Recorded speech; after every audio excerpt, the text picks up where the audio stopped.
안녕하세요. 저는 40대 초반 주부로 평택에서 아이 둘, 그리고 남편과 평범한 삶을 사는 사람입니다. 요즘 다들 살기 팍팍하시죠? 넉넉하지 않은 삶을 살았지만 그래도 둘이 열심히 벌며 나름 내 집 마련도 하고 아이들 커가는 재미로 살았는데, 남들 보기에는 평범해 보이는 삶이지만 우리 가족에게도 나름의 고난이 있었습니다. 지금이야 시간이 지나 어느 정도 정리가 된 상황이고요. 왜 그런 말 있죠? 내가 정말 힘든 상황일 때 주변에 남는 사람들을 보면 진짜 내 사람인지 알 수 있다고요. 내가 잘 될 때 입 빨린 소리야 누구나 할 수 있는 거니까요. 제가 이 나이까지 살면서 아주 떵떵거리고 잘 살아본 적은 없었습니다만, 그래도 남에게 피해 안 주고 가족 중에 어려운 사람이 있으면 도와줄 수 있을 만큼은 여유 가지고 살았습니다. 제 형편껏 베풀면서 살았다고 감히 자신 있게 말씀드릴 수 있어요. 그리고 가족들에게는 맹세코 대가를 바라고 뭔가를 해준 적은 없습니다. 맏며느리이기도 하고 친정에서는 장녀라 그런 삶이 익숙했던 것 같기도 해요. 저도 친정에 여동생, 남동생 둘이 있는데 남편에게는 시동생 하나가 있습니다. 둘 다 장남, 장녀예요.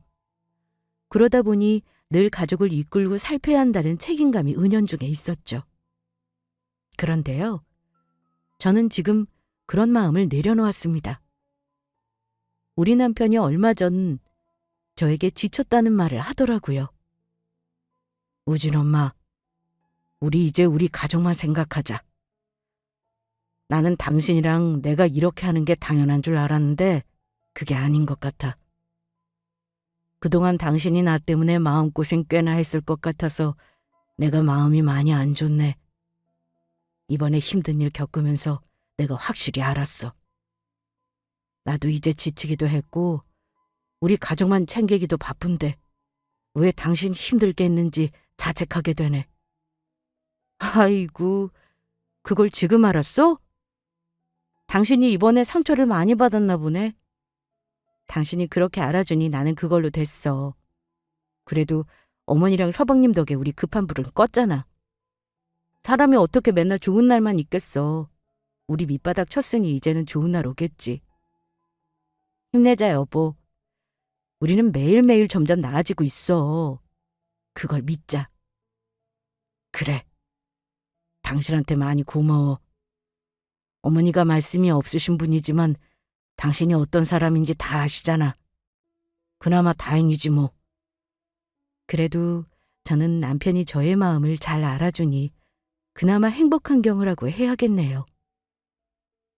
남편은 저에게 마음의 부담을 좀 덜 자고 말한 것이지만 사실 마음이 편하지는 않았을 겁니다.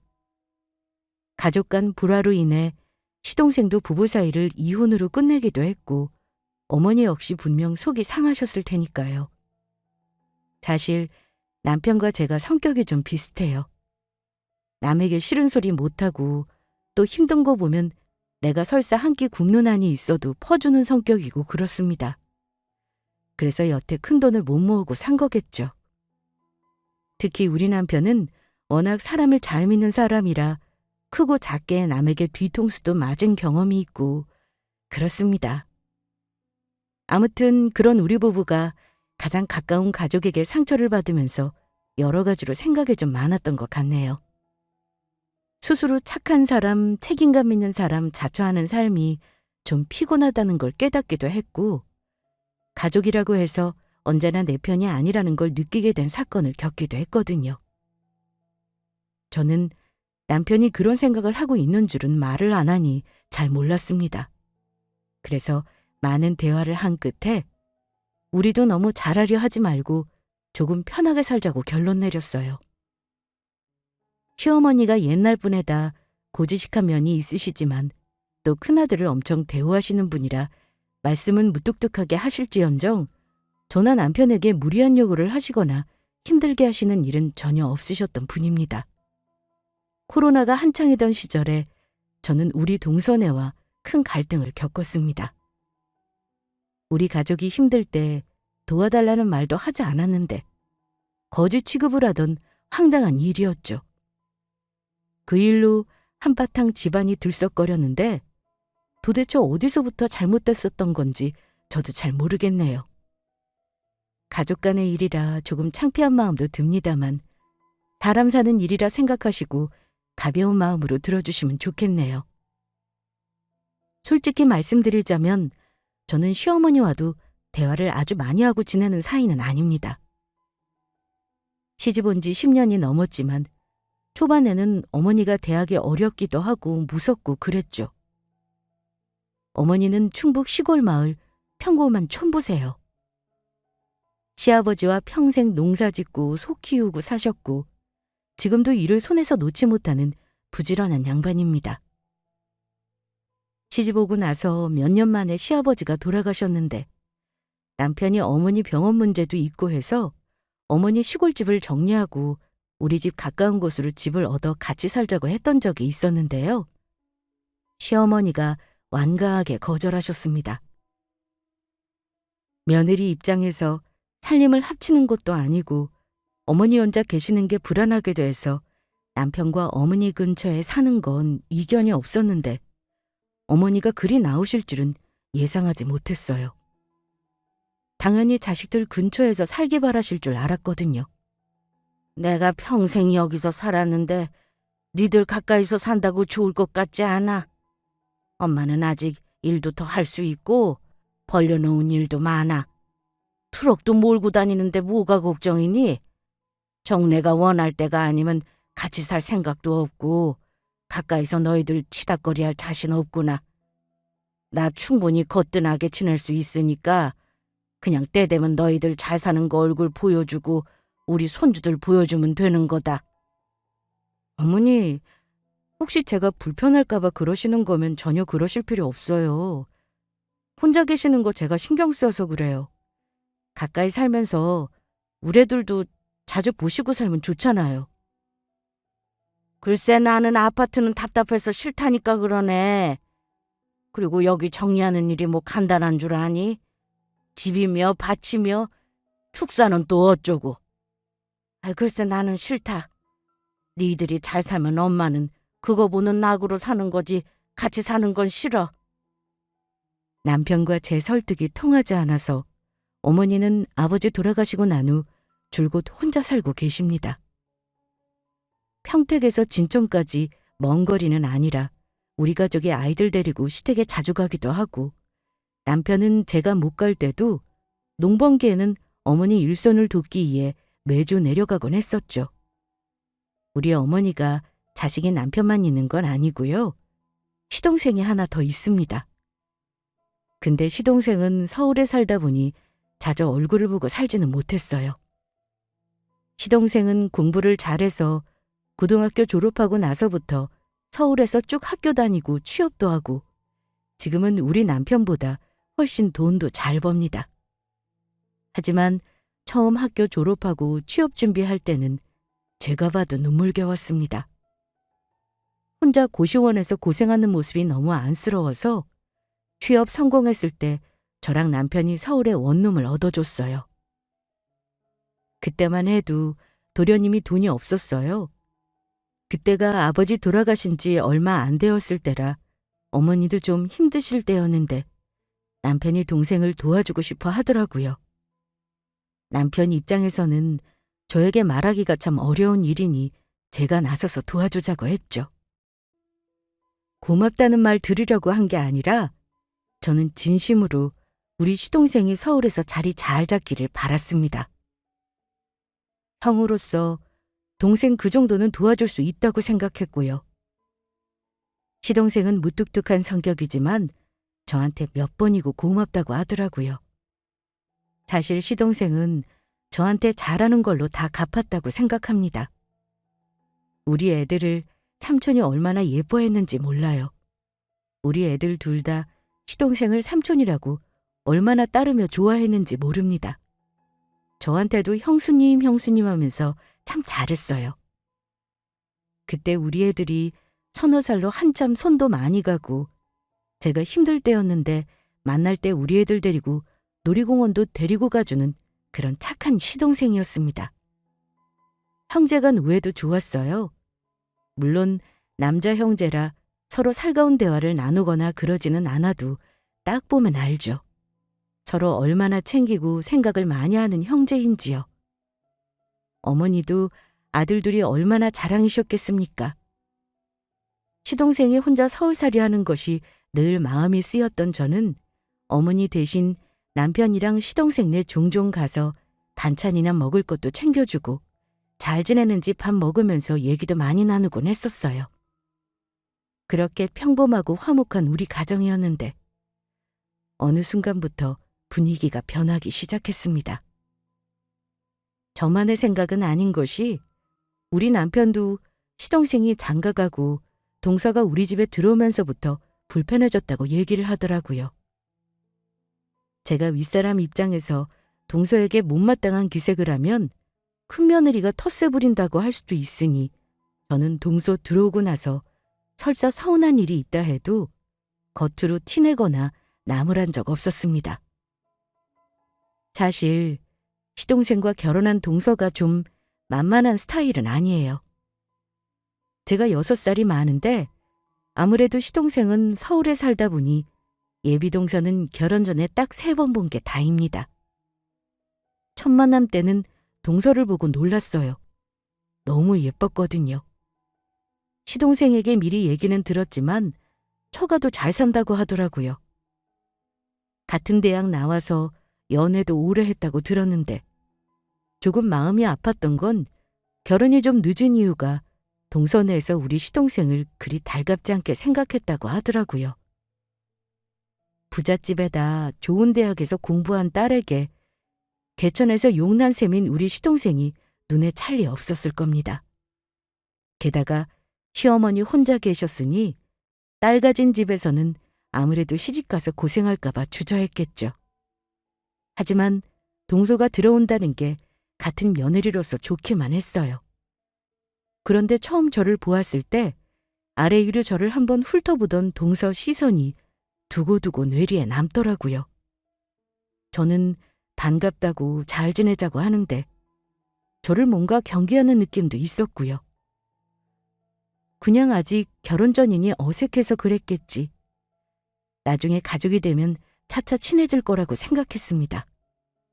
저는 시동생 결혼할 때까지 반존대를 했어요. 그런데 동서가 아직 결혼 전일 때 처음에는 저에게 누구시라고 존칭을 하더니만 도무지 형님이라고 부르지를 않더라고요. 결혼 앞두고 가족이 모인 적이 있었는데 그 자리에서도 동서가 저에게 누구씨 하고 이름을 부르는 모습이 어머니가 불편하셨던 것 같아요. 둘을 앉혀놓고 어머니가 말씀하시길 둘째 너도 이제 곧 결혼하는데 호칭을 제대로 해야지. 이제는 누구누구씨 하지 말고 형님이라고 해야 하지 않겠니? 그게 바른 호칭이지. 저는 설마 동서가 가족 간 호칭도 모른다고 생각하지는 않았습니다. 아직 입에 붙지 않아 그렇겠거니 했는데 어머니가 하는 말에 동서가 기분 나쁘다는 식의 표정과 제스처를 취하는 걸 보고 조금 놀랐습니다. 그런데 하는 말은 더 저를 난감하게 했죠. 어머니, 제가 형님이라고 하면 저를 동서님이라고 불러주시는 건가요? 왜 님자를 붙여야 하는지. 어머, 얘, 너 지금 그걸 말이라고 해? 너보다도 나이도 많은 형님이 이제껏 존칭했으면 됐지. 결혼해서도 네 형님한테 이름 부르고 살 거니? 손윗 사람이 그 정도 해주면 된 거지. 동서님이 뭐냐? 어머니가 시골 분이시라 원래 말을 걸러서 하시지는 않는 편인데 저는 익숙했지만 동서는 울먹거리더라고요. 분위기가 이상해지는 것 같아서 제가 우스갯소리로 넘기려고 어머니께 말했습니다. 어머니, 동서님이 형님이라고 하는 게 불공평하다고 느낀 것 같은데 어머니도 우리한테 며느님이라고 불러주는 건 어떨까요? 뭐? 아이고, 나 원참 어이가 없다. 내가 살다. 아휴, 그래 알았다. 나도 오늘부터는 니들한테 며느님이라고 하마. 그럼 둘째 너도 이제부터 형님이라고 불러. 알았지? 시어머니도 어이가 없으셨는지 웃어 넘기긴 했지만 그때 저도 내심 동서의 반응이 의외다 싶었습니다. 동서가 워낙 귀하게 자라서 경우를 잘 모른다? 글쎄요. 형님이라는 말은 그 자체로 호칭인데 님자에 그런 의미를 두고 있는 줄은 몰랐습니다. 옆에서 듣던 남편은 이게 실화냐는 표정으로 실소를 하더라고요. 어이가 없어서 그런 거겠죠. 남편과 그때 얘기를 하면 우리 남편은 아직도 얘기하는 게요. 자기는 그때 동서가 우리 집안에 들어오면 골치 아픈 일이 생길 거라는 걸 직감적으로 알았다고 하더라고요. 저는 동서가 저에게 동서님이란 호칭이 정말 듣고 싶었다기보다는 결혼을 함으로써 집안의 가장 아랫사람으로 들어가야 하는 상황에 거부감이 들었던 거 아닐까 싶어서가 아니었나 하고 이해하려고 했습니다. 심지어 결혼 앞두고 한창 심란할 시기에 시어머니가 앉혀놓고 하는 소리가 불편했을 수도 있고요. 솔직히 말하면요. 제 눈에는 부잣집인 동서보다 우리 도련님이 훨씬 아까웠습니다. 결혼할 때 우리처럼 마냥 순탄하지는 않은 듯 보였어요. 도련님이 모은 돈으로는 전세밖에 구하지 못했는데 그 문제로 둘이 싸우는 것 같았는데 어머니가 걱정이 많아 보이셨습니다. 어머니가 아버지 돌아가시면서 받은 조금의 땅이 있었는데 결국 그 땅까지 팔아가면서 2억을 보태주고 아들을 장가 보내셨어요. 저희도 도련님 결혼하는데 큰 돈은 아니지만 보태주고 싶은 마음에 제가 적금 탄 돈 1,000만 원을 보태줬습니다. 시어머니랑 도련님은 제가 그런 돈을 선뜻 내놓자 아마 큰 돈이라고 생각을 하셨는지 놀라시더라고요. 도련님은 안 받으려고 했고요. 근데 제가 꼭 해주고 싶었습니다. 우리 가족이 그 돈 없다고 먹고 살기 힘든 형편도 아니었고 그동안 시동생이 애들 챙겨주고 무슨 날이면 저뿐만 아니라 우리 친정까지 챙기는 게 너무 고마웠었거든요. 그런데 결혼을 하고 보니까 동서가 나이가 어리고 잘 몰라서 그런다는 이유로는 이해할 수 없는 행동을 해서 저를 속상하게 하는 일이 있더라고요. 말씀드렸지만 우리 시어머니가 혼자 계신다고 해서 며느리들이랑 자식들을 오라가라 하는 스타일이 아니십니다. 무소식이 희소식이라고 참견 전화 일체 없고 한 달에 한 번 시댁 가면 진수성찬에 맞벌이 하느라 수고한다고 밑반찬도 싸주시는 분이세요. 그런데 1년에 고작 2번인 명절 중에서 하루 정도는 어머님 집에서 잠은 안 자도 식사는 한 끼 하고 갈 수 있는 거잖아요. 하지만 동선에는 명절 당일 와서는 아침에 제사 지내자마자 자기네 집 가자고 시동생을 대놓고 눈치를 주는 것도 매번이었습니다. 시댁에 자주 모이는 것도 아니었는데 올 때마다 매번 손님처럼 와서 손님처럼 떠나더라고요. 김장이요? 저는 동서 들어오고 나서 한 번도 김장을 같이 한 적 없습니다. 그래도 제가 어머니 부탁받고 김치 갖다 주러 간 게 여러 번이었어요.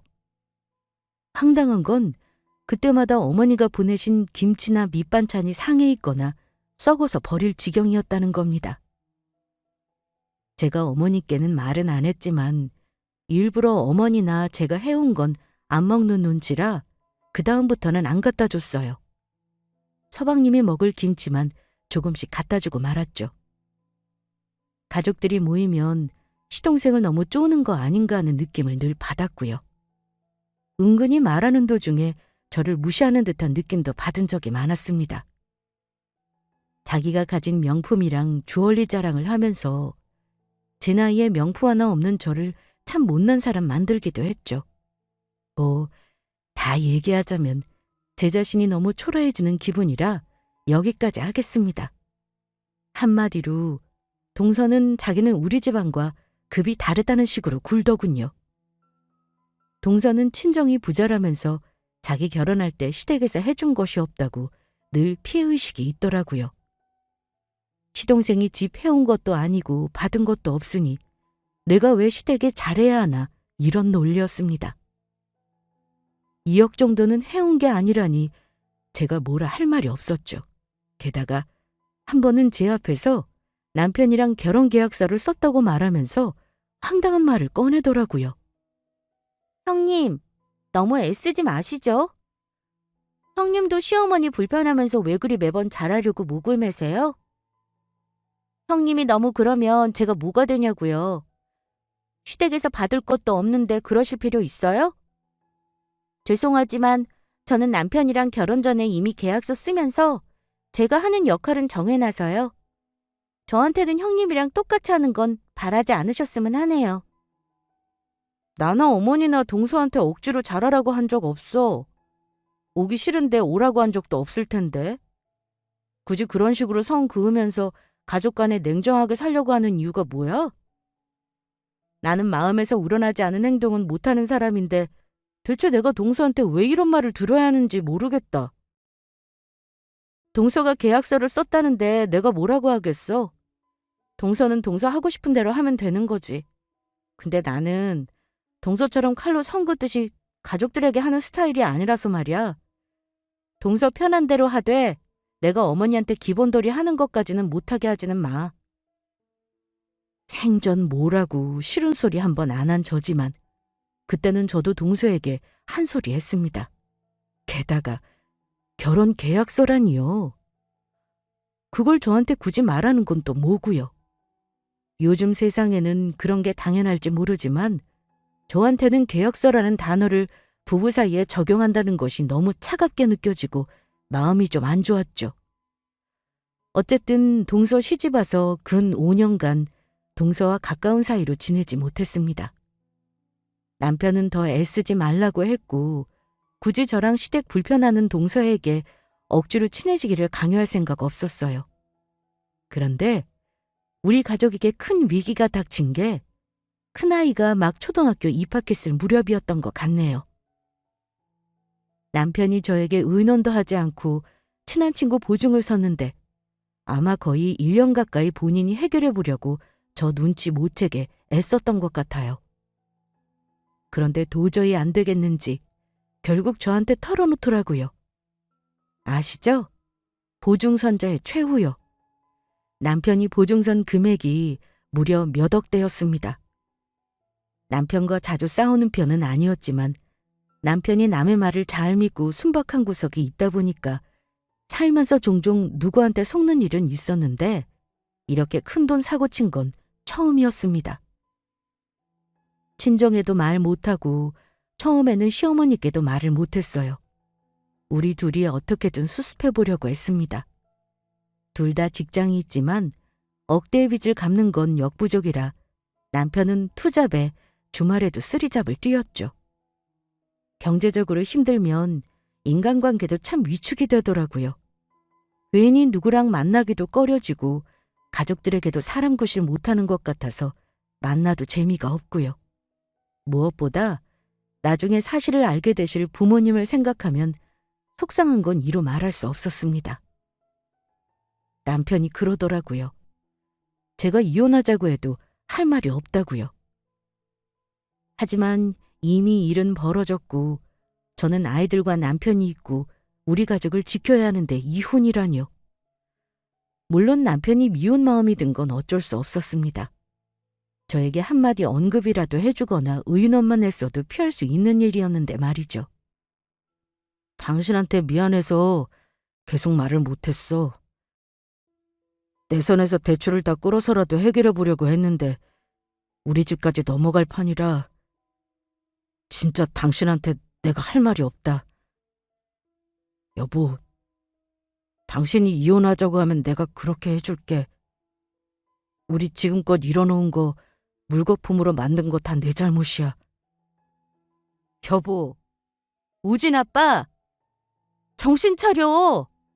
우리 애들 데리고 설마 길거리 나앉겠어? 나도 돈 벌고 당신도 벌고 다시 시작하면 되는 거야. 돈이 없어지는 게 낫지 건강이 없어지는 건 더 힘든 일이잖아. 방법을 찾아보자, 여보. 이혼이라니. 이혼한다고 해결될 일 하나도 없어. 당신이랑 나랑 합심해서 일어날 생각을 해야지. 눈물까지 뚝뚝 떨구며 벼랑 끝에 몰린 사람처럼 말하는 남편을 보는데 저 역시 억장이 무너졌죠. 하지만 거기서 남편을 탓하고 이혼을 한다고 달라지는 건 없잖아요. 어떻게든 애들하고 살 궁리를 해야 하는데 어쩔 수 없이 당장 나가는 돈을 줄이기 위해 결혼 8년 만에 처음 마련했던 집도 내놓을 수밖에 없었습니다. 자그마치 3억대의 빚을 갚고 우리 가족은 다가구 투룸 월세로 이사를 했죠. 그때 마음이 무너졌지만 애들 앞에서 엄마가 얼굴 찡그리고 힘들어하면 그 마음이 아이들에게 고스란히 전해질 것 같아서 조심했습니다. 부모가 돈은 없더라도 아이들에게 사이좋은 부모는 되어주자고 늘 약속했기 때문에 우리 부부는 그 큰일을 겪으면서도 한 번도 언성을 높이며 싸운 적은 없어요. 시댁에 가서도 어두운 표정으로 있지 않으려 노력 많이 했습니다. 하지만 어머니는 우리가 월세로 이사가고 나서야 남편에게 자초지정을 전해 듣고 얼마나 속상해 하셨는지 몰라요. 저한테 급한 대로 쓰라고 금 10돈을 따로 주시기도 했습니다. 저는 씩씩하게 애들 데리고 버티는데 어머니가 더 슬퍼하시고 저한테 미안하다, 면목없다 하셨죠. 그런데 이런 저희를 은근히 동서가 고소해하고 있다는 걸 느꼈습니다. 사람을 꼬아서 보고 싶지 않은데 동서 언행이 그랬어요. 형님, 그럴 때 친정에서는 도와줄 여력이 안 되시는 거예요? 애들 한창 또래 친구 사귀고 해야 하는데 그런 싼 동네에 있으면 어째요? 유유상종이라고 그 근처 임대아파트 사는 애들이랑 안 어울리게 애 단속 잘하셔야겠어요. 그나저나 어째요? 형님, 요즘 집값 점점 오르고 대출 규제도 심해서 집 사기 어려운 시대인데. 이 말하는 것만 봐도 평소 동서가 무슨 생각을 하고 사는지 딱 알 수 있었죠.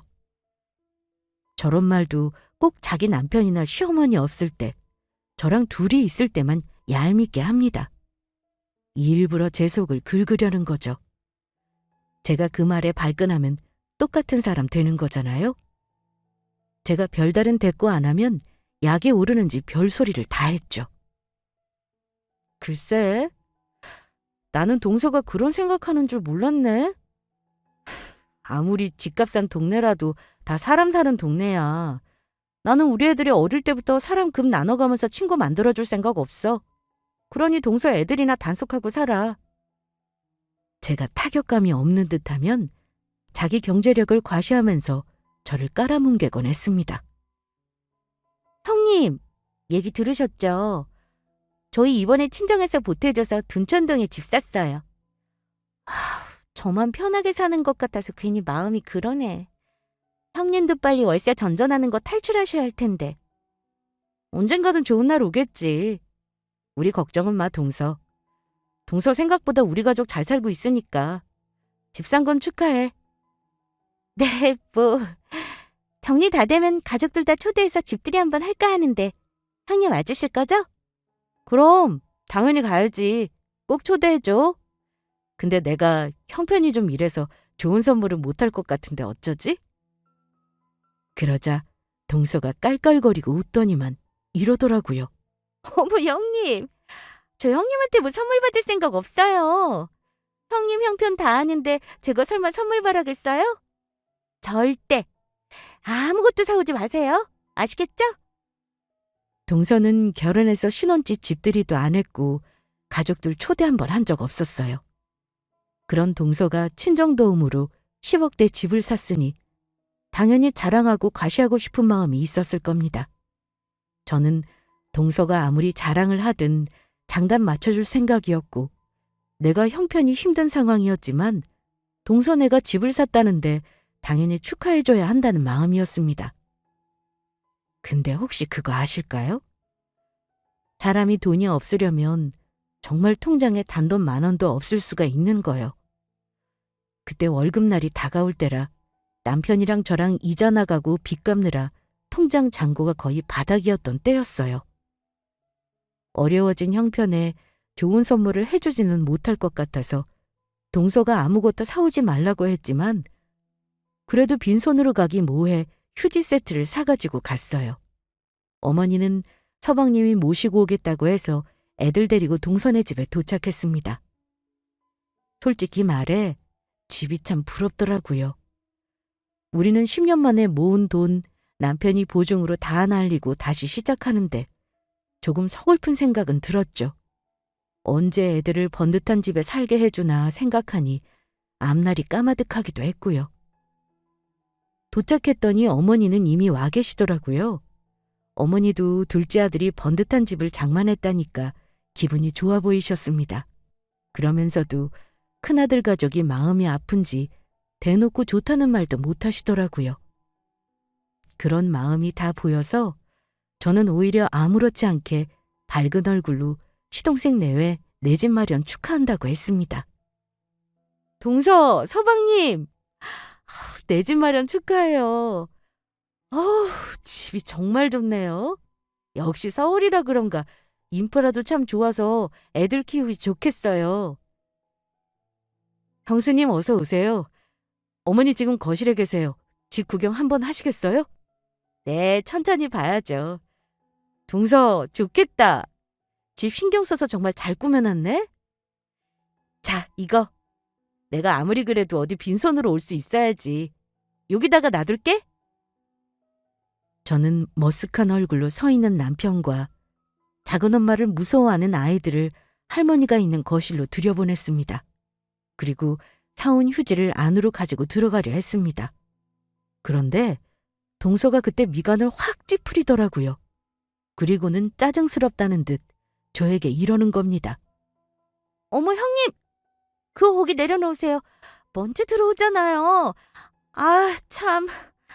제가 아무것도 사오지 말라니까. 저희 휴지 산더미 같이 있는데 뭐하러 사오세요. 그래도 어찌 빈손으로 와. 화장지는 놔두면 두고두고 쓰잖아. 놔두고 써 동서. 저는 살짝 민망해져서 동서에게 말을 했는데 그때 갑자기 동서가 성큼성큼 걸어오더니만 제 손에서 화장지 세트를 확 낚아채는 겁니다. 그러더니 그걸 현관문 밖으로 냅다 던지듯 내놓더라고요. 형님! 사오시려거든 3겹짜리 무형광 비싼 걸로 사오시던가요. 저희는 이런 휴지 안 써요. 그냥 형님이나 도로 가져가서 쓰세요. 아 참. 누가 월세 고지 아니랄까봐 선물 꼬락서니 하고는. 혼잣말하듯 내뱉었지만 저는 분명 동서 입에서 나온 월세 거지라는 말을 들었습니다. 뭐? 동서, 지금 뭐라 그랬어? 월세 거지? 지금 나더러 월세 거지라고 한 거니? 사온 선물이 마음에 안 들어도 성의를 봐서 고맙게 받아놓는 것이 그리 어려운 일이었을까요? 사온 휴지를 더럽다는 듯 현관 밖으로 내놓는 것도 기분 나쁜데 월세 거지라니요. 그런데 그 말을 들은 건 저뿐만이 아니었나 봅니다. 제가 뭐라고 더 하기도 전에 시어머니 불효령이 떨어졌으니까요. 둘째 너, 지금 뭐라고 한 거냐? 지금 네 형님한테 뭐라고 했어? 어디 다시 한번 말해봐라. 네? 저 별말 안 했는데요? 어머니 갑자기 왜 그러세요? 별말 안 했다니? 지금 월세 그지 뭐 어쩌고 한 거 다시 말해보라니까. 어머니도 동서가 월세 거지라고 한 말을 들으셨더라고요. 그런데 동서는 오히려 당당하게 어머니에게 언성을 높여 어머니의 화를 더 돋우고 말았습니다. 쓸데없이 왜 그리 귀가 밝으세요, 어머니. 월세 거지요, 월세 거지. 요즘 애들이 하는 말이라 그냥 해본 거예요. 월세충, 월세 거지. 이런 말 별뜻 없이 하는 말이라고요. 그 순간 시어머니는 동서의 뺨을 사정없이 후려쳤습니다. 동서는 갑작스런 어머니의 따귀 세례에 대응도 못하고 그냥 자리에 주저앉았죠. 저도 놀랐지만 남편, 시동생 전부 다 놀라서 어쩔 줄을 몰랐어요. 그동안 별말 안 하고 놔뒀더니만 뭐? 네가 인간이길 포기하는구나. 이 싹수 없는 년. 돈이 많으면 뭐하니? 인성은 네 형님 발꿈치도 못 따라가는데. 월세 거지라니? 너 오늘 왜 우리 부른 거니? 네 형님 염장지려고 그딴 소리 과시하려고 부른 거니? 사온 선물이 휴지든 귀적이든 감사히 받지는 못할 망정 내다 버려? 아이고, 이 못된 것 같으니. 너 이런 애였어? 내가 우리 아들 장가를 아주 단단히 잘못 보냈구나. 저는 너무 놀라서 어머니 팔을 붙잡고 말리려 했습니다. 저도 속상했지만 한편으로는 어머니가 나서주시니 너무 감사했어요. 어머니는 동서의 말과 행동이 상당히 놀라신 듯 했습니다. 놀란 건 시어머니뿐만 아니라 시동생도 마찬가지였습니다. 노여워하는 얼굴로 자기 와이프를 무섭게 나무라더군요. 당신 지금 뭐하는 행동이야? 월세 거지라니? 당신 정말 우리 형수님한테 월세 거지라고 했어? 어머니 말이 사실이냐고? 나 지금 당신 어머니한테 딱이 맞았어. 근데 당신은 형수 편 들고 어머니 편을 드냐? 당신이야말로 정신 차려. 내 덕에 편하게 사는 주제에 뭐? 지금 뺨 맞은 마누라 안 보이니? 당신 우리 형수가 어떤 사람인지 몰라? 나 총각 때부터 도와주고 우리 가족들 위해서 희생하고 베풀기만 한 분이야. 지금은 우리 형 때문에 고생만 하시는데 모처럼 초대해서 즐거운 시간 보내려고 했더니만 이걸 초를 치냐? 월세 거지? 나 진짜 미치겠네. 당신이 그런 말 했다는 게 정말 가족들 앞에서 미안하고 쪽팔려. 갑자기 부부싸움으로 번지더라고요. 어찌 말려야 하나 고민하는데 동서도 성격이 참 보통이 아니더군요. 바락바락 악을 쓰며 이혼하겠다고 하니 서방님도 지금 당장 도장 찍자며 맞서는데 아이고, 남의 부부싸움 참 볼 것이 못되더이다. 싸움을 중단시킨 건 어머니셨습니다. 다들 조용히 해! 나이 든 엄마 앞에서 이게 무슨 짓들이야? 내가 우리 큰아들네 마음 아파도 못 도와준 건 다 이유가 있어서인데 네가 형님 무시하는 꼴 보니 더는 그냥 둘 수가 없겠다 싶구나. 오늘부로 나 다시는 이 집 안 오련다. 그러니까 니들은 이혼하든지 말든지 알아서 해. 나는 집에 내려가자마자 내 땅부터 팔아야겠다. 나중에 오르면 정리하려고 했는데 아무래도 안 되겠어. 얘 큰애야. 너 내가 월세집 나오게 해줄 테니 걱정 말어. 네가 이런 말이나 듣고 무시받고 살 애가 아닌데 내가 진작 못 도와줘서 미안하구나. 갑자기 땅을 팔겠다는 시어머니 말을 듣고 다들 놀랐어요. 왜냐면 어머니가 시동생 결혼할 때 이미 땅 판 돈 2억으로 도와주신 걸로 알고 있었거든요. 남은 건 지금 축사부지랑 집밖에 없는 줄 알았는데 땅이라니. 어리둥절했죠. 어머니 땅이라뇨? 어머니 설마 지금 사는 집을 파신다는 건 아니죠? 그건 안 돼요, 어머니. 그러지 마세요. 저희는 이제 살만해지고 있다니까요. 아니야. 사실 내가 죽기 전까지 가지고 있으려던 땅이 10,000평 정도 있어. 이건 네 시아버지가 절대 자식들에게 말하지 말고 끝까지 쥐고 있으라 해서 말 안 한 건데 너 사는 거 마음 아파서 내가 도저히 안 되겠다. 땅 문서만 들고 있으면 뭐 하겠니? 니들 잘 사는 거 보는 게 낙인데 그 땅 내가 팔아서 도와주마. 걱정하지 마. 어머니가 자식들 모르게 땅을 가지고 있었다는 걸 그날 저와 남편은 처음 알았습니다. 시동생네와도 마찬가지였겠죠.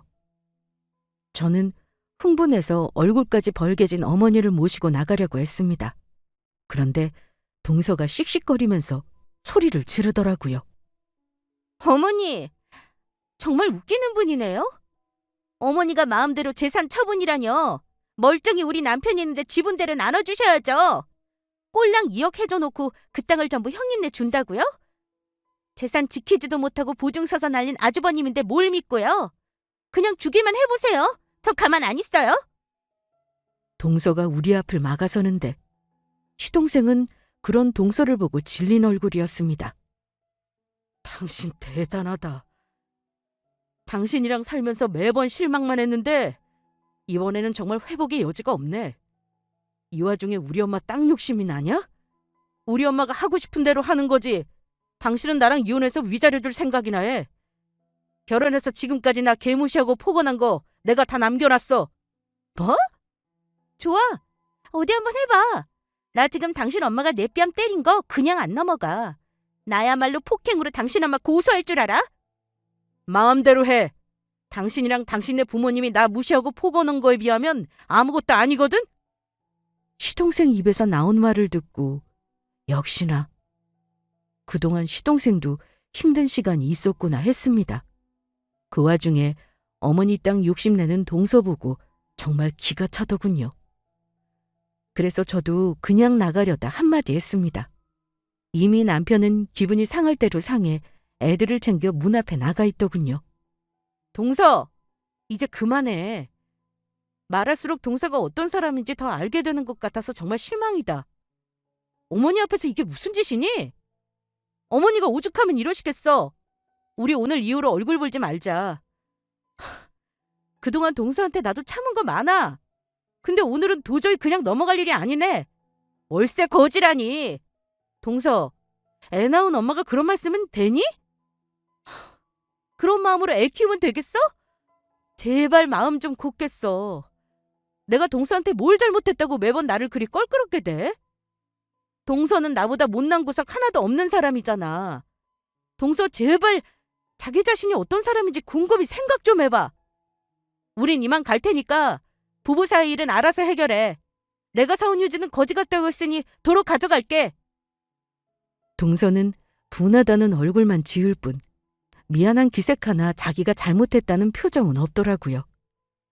그 표정 보면서 내가 아무리 동서에게 한 소리 해봤자 아마 알아듣지 못하겠구나 싶었습니다.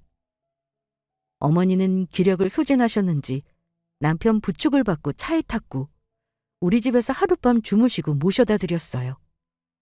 그날 저녁에 남편은 취하도록 집에서 소주를 마셨는데 어머니는 저에게 가지고 있는 재산을 소상히 알려주시더군요. 그리고 기어이 땅을 먼저 우리 앞으로 넘겨주시겠다 했습니다. 땅이라는 것이 금방 팔리기도 어려운 일인데다 후재가 있을 때 팔아야 좋은 거잖아요. 저는 아무리 지금 월세를 전전하며 산다고 해도 어머니가 땅을 급하게 파는 건 원치 않았어요. 그러자 어머니는 당장 팔지 않고 우리 부부에게 증여를 해주시겠다고 하시더군요.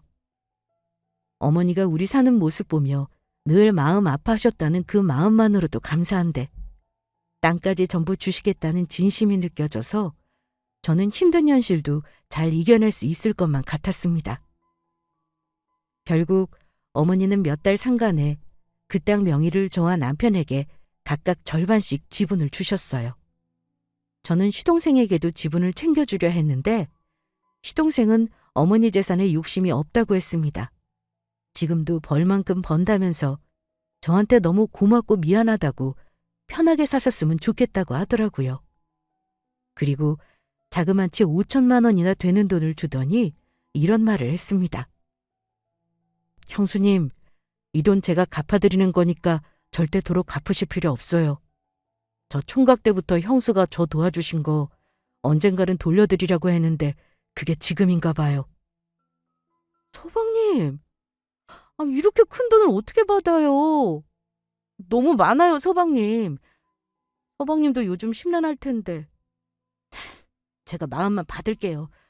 이러지 마세요. 예전에 제가 도와준 돈 갚는 거라고 요긴하게 쓰라며 계속 고집을 부리더군요. 돈이 고마워서가 아니라 시동생 마음이 고마워서 그때만큼은 내가 그래도 헛살지는 않았구나 했습니다. 시동생에게 너무 고맙더라고요. 어머니도 받으라며 부추기시니 어쩔 수 없이 돈을 받아 들긴 했습니다. 시동생은 그때 결국은 이혼 절차를 밟고 있는 중이라 제가 마음이 참 안 좋더라고요. 하지만 시어머니도 남편도 이혼을 말리지는 않았습니다. 지금이요? 이후 2년이 지났고 우리 가족은 겨우 월세 탈출 후 전세를 옮겼습니다. 차근차근 회복하고 있고 우리 아이들 고등학교 가기 전에는 내 집 마련하려고 해요. 어머니 땅은 고이고이 놔뒀다가 먼 훗날 기회가 오면 팔던가 아니면 아이들에게 물려주든지 해야죠. 어머니가 주신 땅을 없애고 싶지 않아서 고민하는 중이긴 합니다. 우리 가족은 그때나 지금이나 똑같아요. 항상 화목하고 사람을 소중하게 생각하고요. 동서는 이혼당하고 나서 자기 잘못을 깨우쳤을까요? 글쎄요. 사람은 잘 변하지 않는 법이라 아마 평생 그런 사고방식으로 살지 않을까요? 아무튼 아직은 저나 남편이나 힘들게 살고 있지만 제가 말씀드리고 싶은 건요. 인생 살다 보면 좋은 일만 있는 건 아니라 해도 또 늘 나쁜 일만 있지는 않다는 겁니다. 무슨 일이든 자신이 있는 자리에서 열심히 하면 좋은 일이 반드시 올 거라는 걸 여러분께 말씀드리고 혹여 지금 힘든 시간을 보내고 계신 모든 분들께 꼭 좋은 소식이 찾아오길 기원하겠습니다. 저의 사연은 여기까지 할게요. 감사합니다.